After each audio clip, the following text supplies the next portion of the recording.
Hello, chào mọi người đến với kênh của mình nha, Huy Hoàng Vlog. Bữa nay mình làm món vịt chiên nước mắm. Mình chuẩn bị gồm một miếng thịt vịt khoảng cỡ 400 g. Gia vị gồm có tỏi, hành tím, gừng, ớt, ít đường và ít muối. Sau đây mình sẽ đi chặt cái vịt này ra để ướp một xíu rồi mình bỏ cho mình chiên.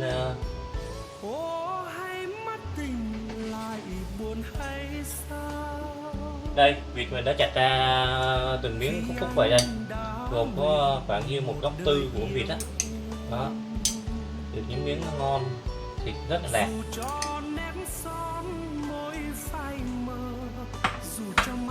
Mình cho một ít cờ lo ướp cho nó thấm.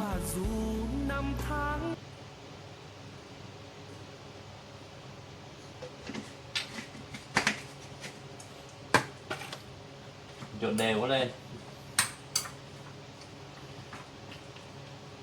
Cái này mình đừng ướp lâu quá, mình ướp một xíu thôi mình chiên liền, có để lâu quá là nó thấm vô nó sẽ cháy vịt nha. Giờ mình mở bếp lên.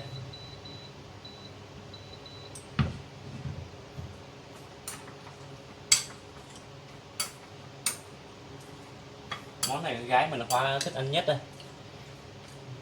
Bữa nay mình rảnh mình làm quay video chia sẻ cả nhà.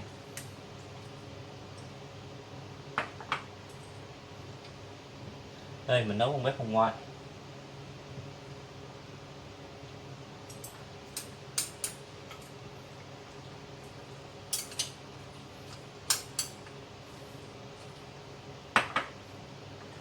Mình chuẩn bị một xíu gừng á, để cho nó khử cái mùi hôi của vịt đi mà nó rất là thơm.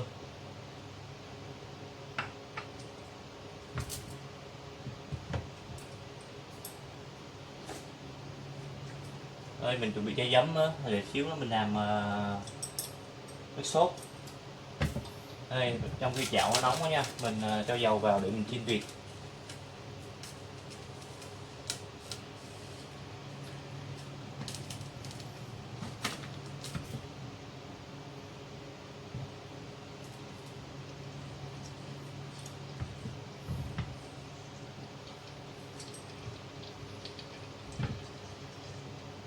Đây dầu nóng rồi thì mình cho hết vịt vô mình chiên. Mình chiên cho nó chín nó xanh lại, rồi tí mình làm nước sốt mình bỏ vô.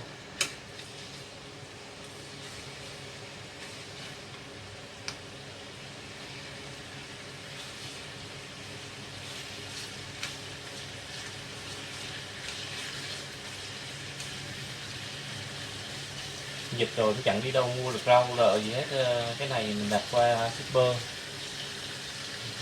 giao cho thôi. Rau rợ cái khu mình là nói chung cũng khan hiếm, không có rau sống bao nhiêu á, chủ yếu là củ quả này kia để hầm canh thôi.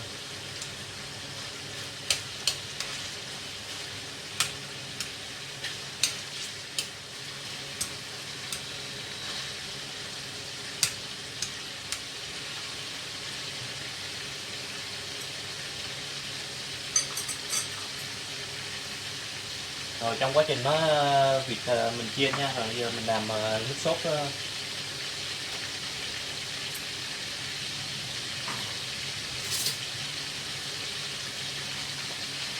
Mình cho khoảng 1 muỗng nước mắm này.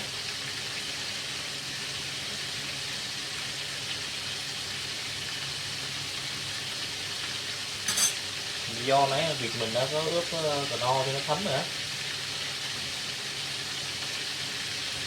Rồi mình cho một xíu giấm để cho có độ chua chua ngọt ngọt á.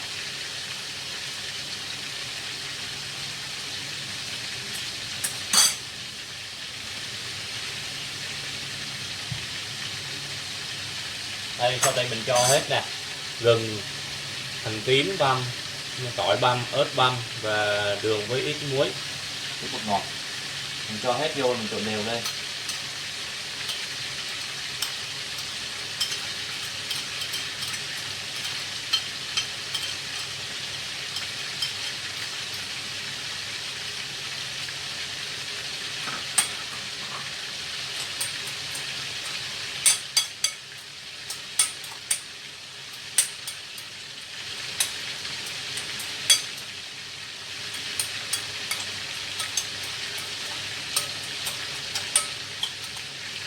rất là thơm luôn, thơm với cái mùi giấm đó.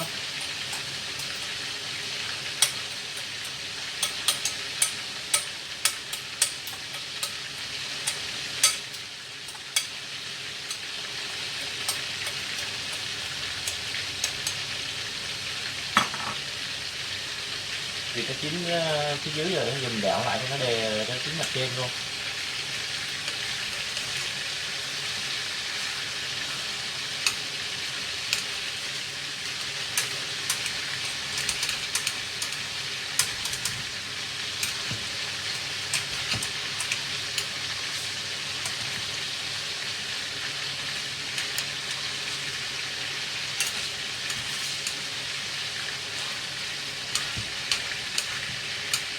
Vịt mình làm mình rửa qua muối để giấm này kia đó, vịt nó không có mùi hôi, chiên nên rất là thơm.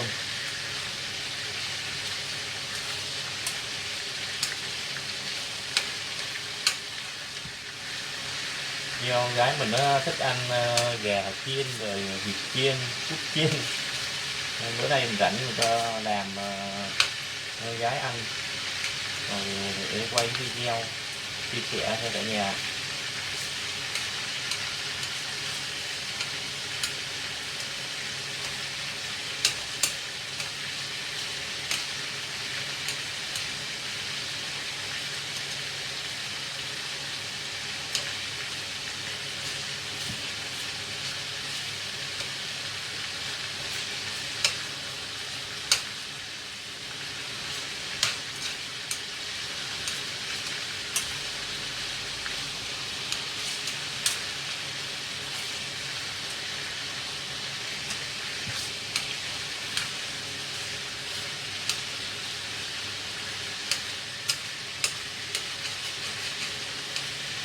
Mọi người chiên nó cứ mở lửa to đi, chiên đi, khi nào vịt nó sắp chín á mình giảm cái lửa nhỏ lại.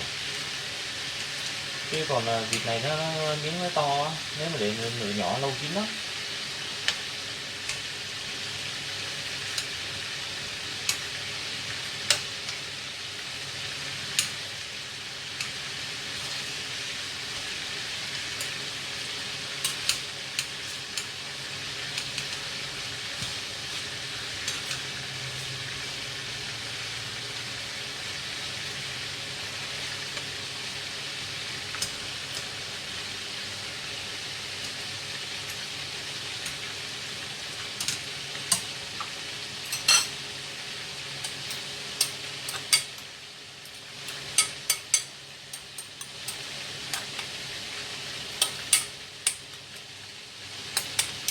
Nước sốt phải thơm ghê luôn.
Nhà mình chỉ có 2 cha con nè, trong quá trình mình chờ vịt chiên chín nha, mình gọt 2 quả su su này mình, ấy ra mình xào 2 cha con ăn.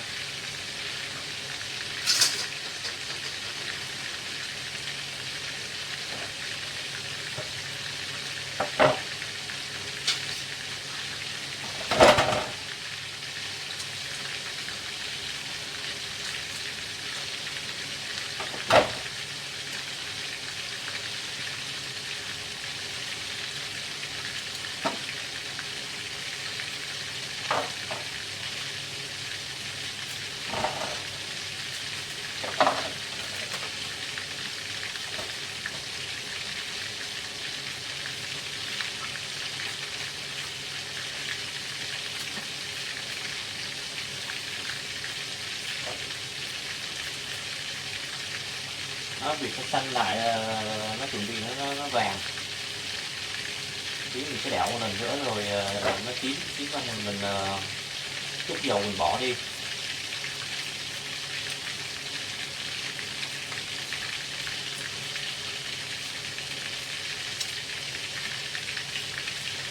Bỏ đi xong rồi mình cho cái nước sốt vào, mình rim nó lại nó khô.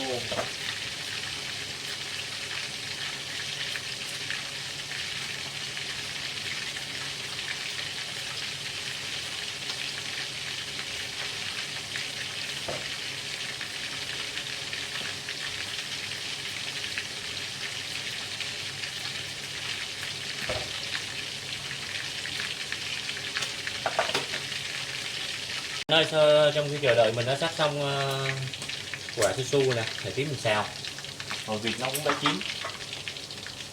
Thì thấy nó chiên nó vàng chín là mình giờ một chút bỏ cái dầu đi.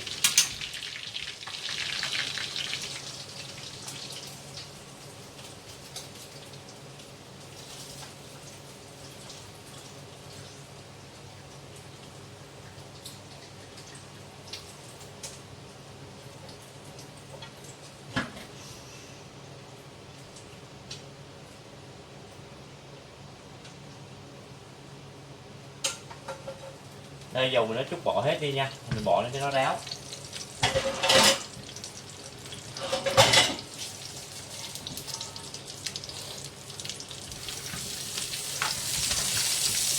Ồ, quá.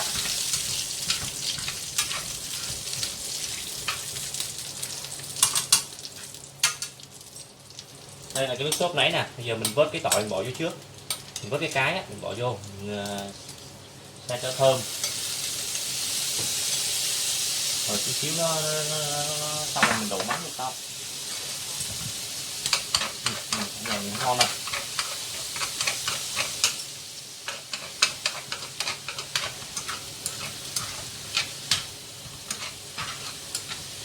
Cái này có một mình làm mà.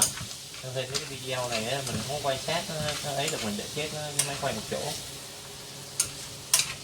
Mình làm mình chia sẻ cho cả nhà.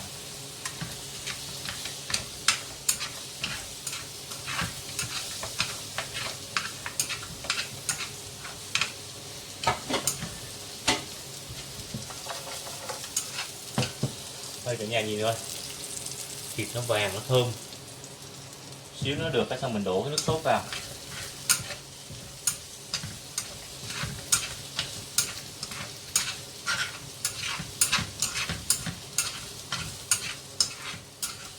Thơm bá cháy luôn.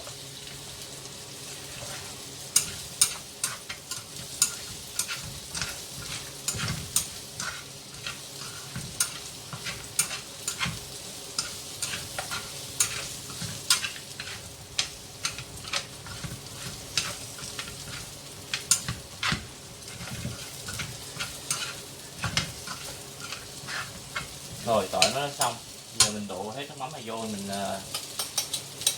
chờ nó thấm, đảo đều thấm cái rồi chúng mình vớt ra, mình lấy ra mời cả nhà nha.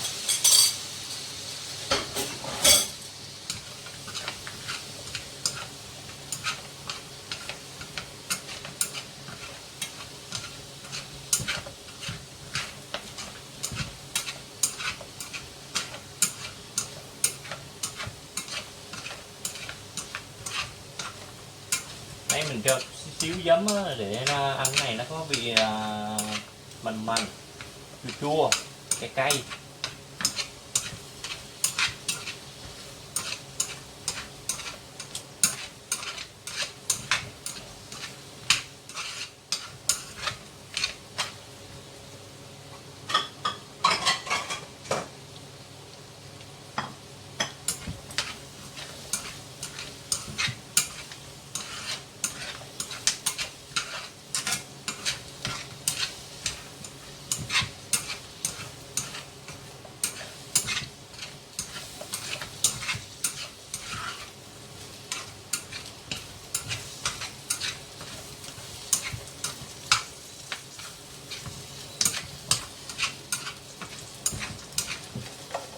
Rồi cái thịt vịt mình được rồi nha, giờ mình cho ra dĩa.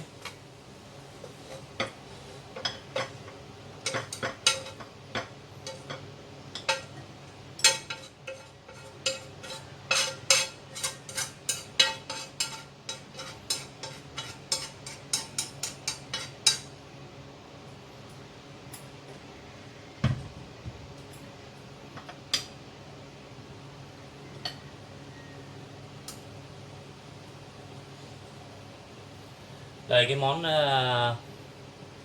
thịt vịt chiên nước mắm của mình. Đó, ở nhà giờ nó ngon không? Rất là thơm luôn.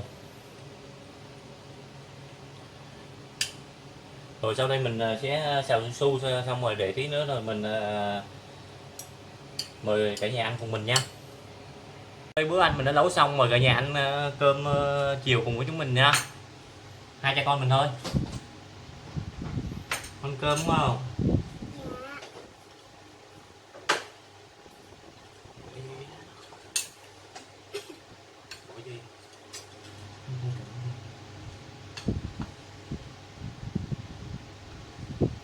Nè con của con nè. Đây cho con cái đùi nhá, đùi chiên nước mắm ngon lắm nè. Rồi mời cả nhà nha. Coi nó vàng mà thơm không? Đó.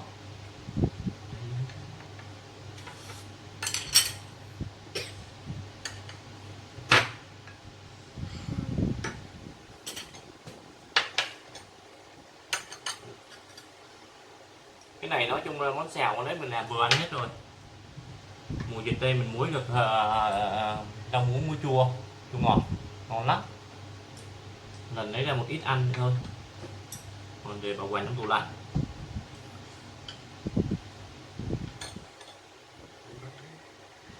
Mời cả nhà nhé. Ngon đó.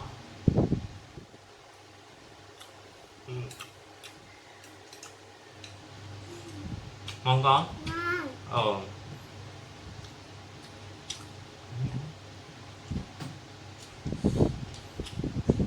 Mời nhà miếng su nha.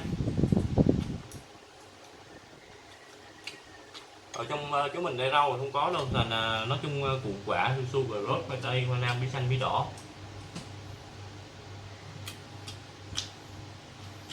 Rau không có lên ăn với cà chua, mà cà chua nói chung ăn thì ngon lắm. Ăn cà chua có vitamin đẹp da.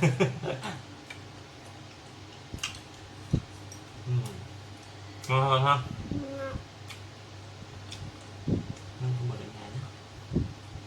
Con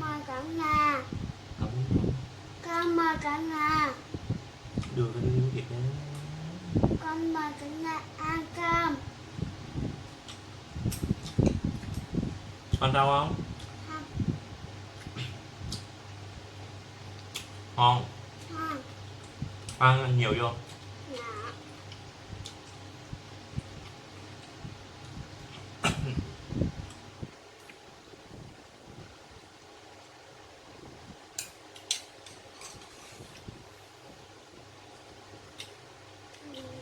Ngon lắm cả nhà.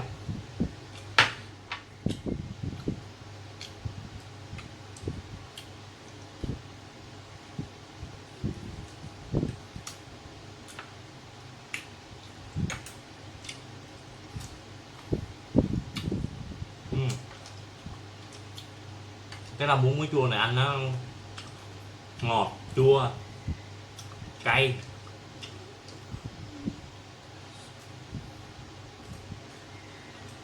Ăn với mấy cái đồ chiên này tuyệt vời luôn.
ngon á.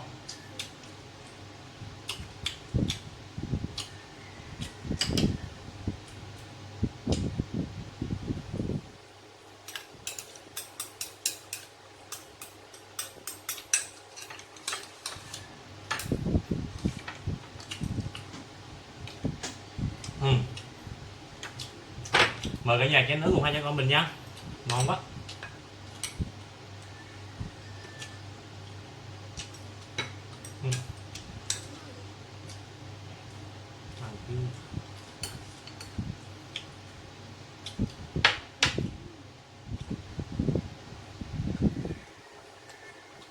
Thịt này toàn hạt hạt không, mà chiên này cái là chỗ nào mà nó có mỡ nói chung nó ra hết rồi, nó xanh lại thịt rất là ngon, ngon.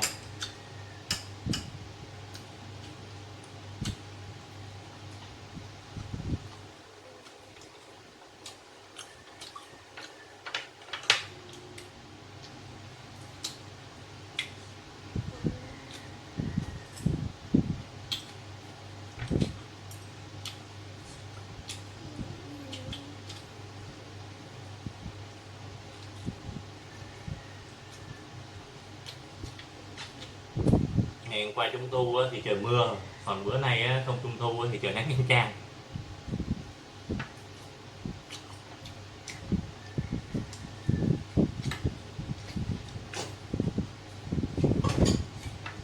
Cái này bỏ xương, để xương nha.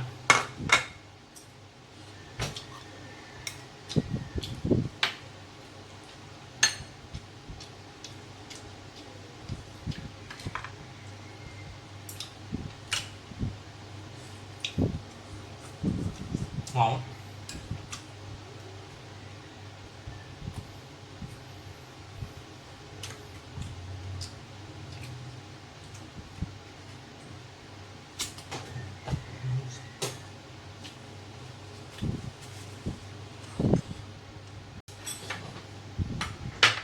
Chào mọi người nha, bữa nay bữa ăn mình của hai cha con mình đến đây xin kết thúc video tại đây nha.